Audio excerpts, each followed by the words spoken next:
ನಮಸ್ಕಾರ. ಷೇರುಪೇಟೆ ಕಾರ್ಯಕ್ರಮಕ್ಕೆ ಸ್ವಾಗತ. ನಾನು ವೆಂಕಟೇಶ್ ಪ್ರಸಾದ್. ನಮ್ಮ ಇಂದಿನ ಅತಿಥಿ ಪ್ರಸಿದ್ಧಿ ಮಾರ್ಕೆಟಿಂಗ್ ಮತ್ತು ಶೇರ್ನ ವಿನಯ್ ಕುಮಾರ್ ಅವರು. ಅವರಿಗೆ ನಾನು ಕಾರ್ಯಕ್ರಮಕ್ಕೆ ಸ್ವಾಗತವನ್ನು ಕೋರ್ತೇನೆ. ಮೊದಲಿಗೆ ಕಮಾಡಿಟಿ ಮಾರ್ಕೆಟ್. ನಿನ್ನೆ MCX-ನಲ್ಲಿ ಚಿನ್ನ 10 ಗ್ರಾಮ್ಗೆ 259 ರೂಪಾಯಿ ಇಳಿಕೆ ಕಂಡು 29,722 ರೂಪಾಯಿಗೆ ತಲುಪಿದೆ. ಹಾಗೆ ಬೆಳ್ಳಿ ಕೆಜಿಗೆ 718 ರೂಪಾಯಿ ಇಳಿಕೆ ಕಂಡು 44,955 ರೂಪಾಯಿಗೆ ತಲುಪಿತ್ತು. ಬ್ರೆಂಟ್ ಕ್ರೂಡ್ $106 ಆಗಿದ್ರೆ MCX-ನಲ್ಲಿ ಕ್ರೂಡ್ 6,075 ರೂಪಾಯಿ ಆಗಿದೆ.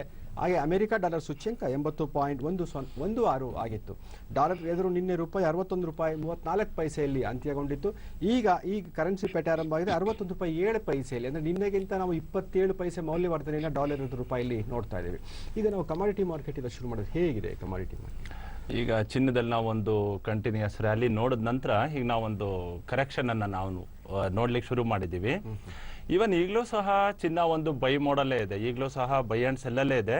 ಆದರೂ ಸಹ ಇಲ್ಲಿ ಒಂದು ಸ್ಟ್ರಿಕ್ಟ್ ಸ್ಟಾಪ್ ಲಾಸ್ ಅನ್ನ ಪ್ರತಿಯೊಬ್ಬರು ಮೇಂಟೈನ್ ಮಾಡಬೇಕಾಗುತ್ತೆ ಅಂತ ಹೇಳ್ಬೋದು. ಯಾವುದೇ ಡಿಪ್ನಲ್ಲಿ ಈಗ